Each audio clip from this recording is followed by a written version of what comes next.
Sarono oh sarono wong desa sik rekoso. Sarono oh sarono sik penting ora lali donga. Ben urip tetep toto, ben urip ora kuciwa. Sarono oh sarono wong desa sik rekoso.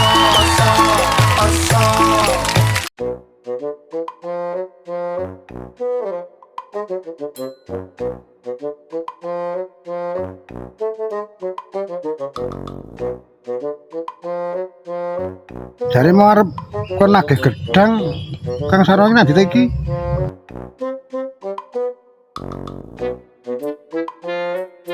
Lah kang apa bocahe malah arep mancing ora dilawuh apa iki?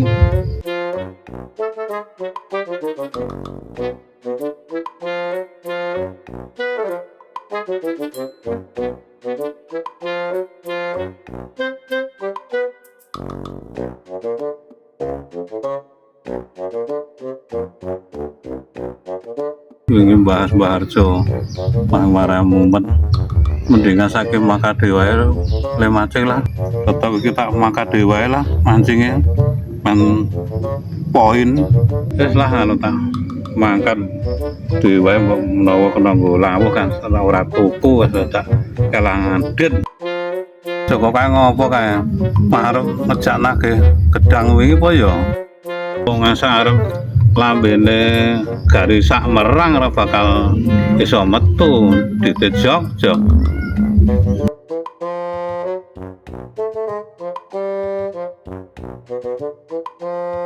Lah, piye Kang? Jare tak kon nagihke dhuwit gedang malah ra gelem. Malah goleke dhuwit malah lunga pencingan mancing nanti kae.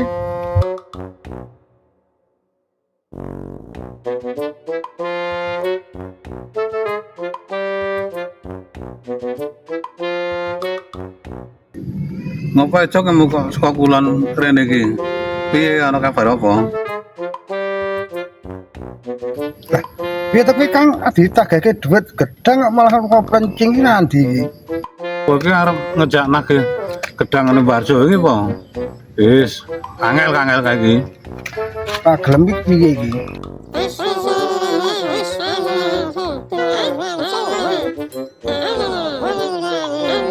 Wah, mbok ngasih lambemu garis sak tumangas, garis sak merang ora bakal metu kae jok.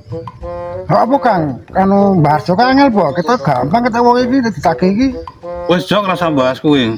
Saiki sing penting nang mancing wae. Mah karuan golek spot sing sip main poin ngono lho jok. Nah, kowe ora ngelih to, ket mau rumadang to. Wis yo mancing wae. Loh, kok ngerti kowe Kang? Nek aku rong dina rumadang saiki ngelih iki. Ya wis ya Kang nek arep mancing. Anu bawa sawan iki.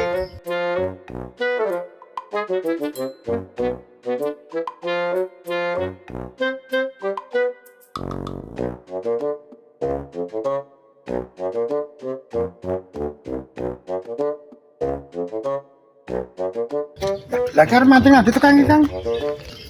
Wis tak dudu spot sing jos tenan jok, tenang wae. Lah iki adine mlaku wae iki. Nganggo mobil apa Kang iki Kang? Wah, jan kuwi piye to jok? Awake dhewe iki mlaku pemangan wae rekoso arep nganggo mobil to. Piye to jok iki? Wah, lah ya ngene iki Kang, nek popoke kebacot, popo ora duwe ya ngene iki kahanane iki.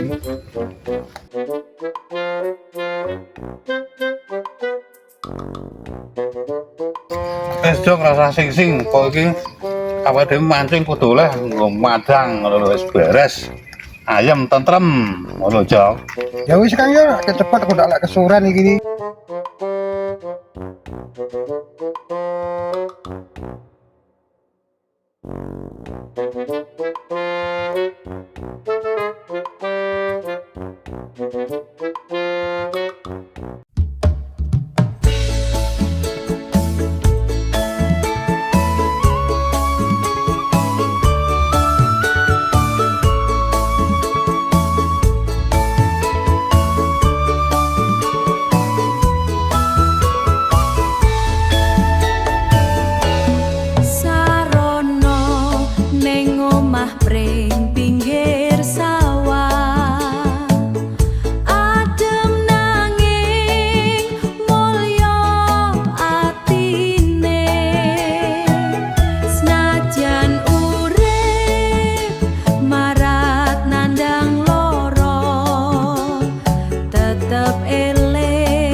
Iya kan mancing mau dari spotnya apik, lumayan.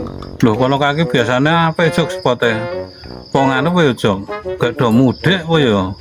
Mudik piye Kang? Pada wong bodo apa? Kok mudik wae iki? Lho jok, iwak ki iso lho, ya anu melu boto kaki di bahasa dhewe yan. Lah nek wong ki nggo bis ya Kang le mudik. Anak iwak yo nggo apa le mudik iki? Wes jok, gue kira ngerasa kayak mau oleh melaku adoh saka kali konteng tekan kene kesel ya jok. Loh, itu Kang dari iwak mudik le niku iki kepiye ta iki? Loh, kuwi to iki karang yo angel ya iwak do gak do harus balik kok yo. Wes engko olah apa-apa wae nang ngelih. Salah iwak ora apa-apa jok. Walah Kang, ngerti mau kowe kita jak akeh utang nggon apa masalah gedang wingi, malah itu duit ngene Barjo. Lho, kowe iki piye to jok? Wis diomongi nek kowe iki nek nagih Barjo kuwi rekoso. Aku kowe kepeksa yo ngeyel. Ya ora apa-apa saiki ngelih dilakoni anak Barjo iki rekoso wis en. Lah, piye Kang iki wah grep 3 dina weteng kowe ora kesenan iki. Sip kuwi jok. Karuan kuwi genep ana 6 dina sisan. Loh, kok malah gelem 6 dina? Kepiye to kuwi karepe Kang? Mah karuan kuwi jok karo saiki. Kan saiki isih sawal. Sisa le nyarutan 6 dina meneh. Bah, nyarutan piye Cuk? Anu malah nyarutan ki ya. Iki rasa si poso mah kok nyarutan 6 dina. Kowe ora nganu to, kowe ora poso 6 dina to. Walah Kang. Lah aku ora mung 6 dina, sasi lah poso iki. Walah. Wis saiki nganu wae, gelem ora gelem kudu madang nang omahku. Ya wis lek mlebu tak cek golek dandutan nang weteng.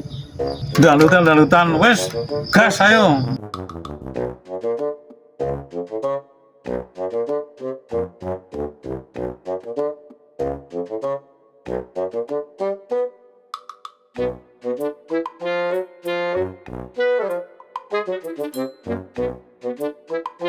Nanti Kang jadar madang iki, aku weteng golek do koncongan iki. Kan wis ngomong to, Jok. Piye-piye kae karang kabeh iki kudu nyepake. Ya sing penting ki engko ki madang lho, Jok. Tenang wae pikirmu. Ayo sabar. Iki lek cepake wae yo weteng golek nganu ya tak wangi nek apa perlune. Ya wis, Jok. Wis rasa kesuwen ayo. Siap-siap nanti tekan ya Kang. Ya siap-siap nagih kok. Begedar Baharjo to. Walah, awak mau wae Kang ora ada apa-apa mau.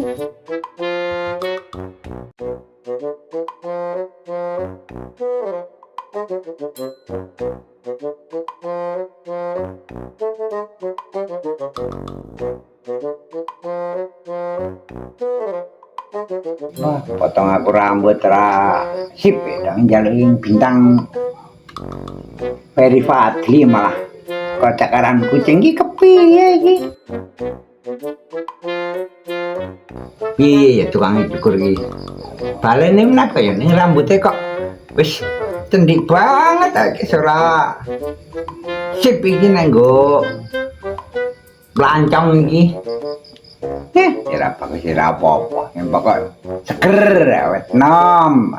Ora iso dadi Ferry Fadli wis.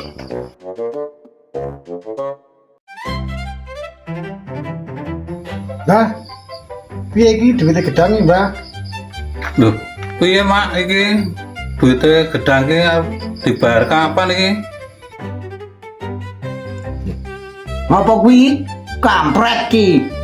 Lho. Wah, mbal gedes iki, Mbak. Lho, piye Mak iki?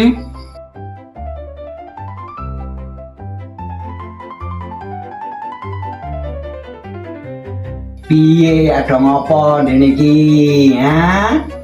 Welo. Piye to mak kowe iki?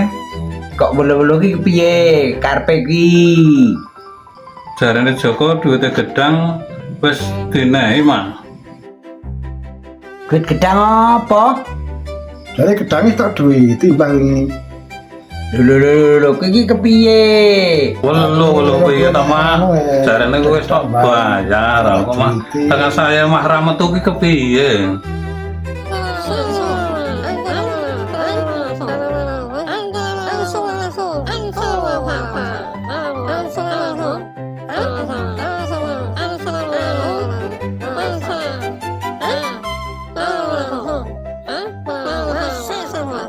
Kuwi to mak iki. Tak jagake malah lah. Piye iki? Oh, kita menang dhisik. Iki dudu pasar malam, ono rembug dirbuk. Gedang wi. Sapa sing ngomong dhisik saiki? Aku. Salah siji wae men cetha le omongan kuwi. laku sih kan bang. Aku. Loh, piye to? Tapi iki Piye to kuwi, Jok? Aku sih Jok. laku sih kan kudune Kang. Wah, tetep aku iki kudune, Jok. Lah piye Kang kudu aku sik iki kudune aku sik iki kudune. Ya wes aku dhisik. Lho, Welo. Wes do pingsut wae kena. wis Kang kudu aku sik iki Kang. Wis kudu aku iki, Jok. Lah kowe ngerti ceritane kok Kang nek aku jelaske. Yo, cetha ora ngerti to yo. Lah mulane aja ngeyel aku sik ring cerita. Oh, yo. Manut kowe aku den.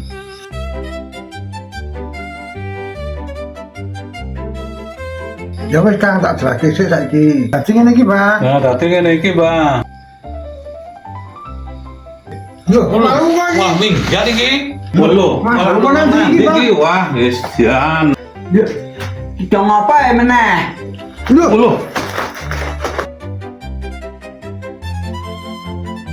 Salah era lek wis suwe tinggal lunga.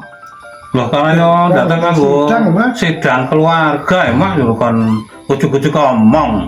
Sidang iku wong loro kok ora rampung-rampung. Ayo Joko wae sing genahke. Ngeten Mbak ceritane. Iki jare jenengan nuku gedange Kang Sarona tak bayar. Lah aku dene kan genahke. Piye duit iki tak bayar punggung. Iya, Mbak, iki jare nganu. Joko iki weruh kowe ngetok gedang. Iki arep genahke aku ki. Walah, wong loro do bengi-bengi iki ngelih apa piye? Heh? Oh alah, iya emang iki keleh tenanan iki. Wetenge do kroncongan ken mau iki. Iya Mbak, kene mau wis tak trewangi mancing golek iwak nang kali tapi ora oleh. Ya banget to, Mak. Biasane ngono kae sepote ampe iwake akeh kok kemungkin dilalah jan blas ra nyaut. Yo mancing do nang endi? Kali endi ket wingi ora oleh iki. Ya biasane to, Mak, lek mancing iki nang kali konteng. Nah, iwake do mudik kowe kalah dhisik lek do mancing. Lho, tenang to, Jok. Iwake do mudik to. Ya mudik tapi tetep kok lek keleh iki. Lho, iki tenan, Mak iki. Tenan iki. Wetenge do ngelih iki. Terus solusimu kepiye, Mak iki? Ya wis gampang. Lah, sip, Mbak. Piye carane, Mbak? Ya wis nangis bareng-bareng. Aku ki ora duwe apa-apa e.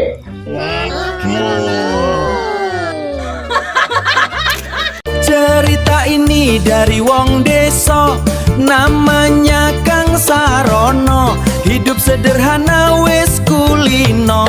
Muga-muga Gusti tetep penjaga, jaga aku saka tindak seolo. Muga-muga Gusti tetep penjaga, jaga aku saka tindak seolo, jaga aku saka tindak seolo.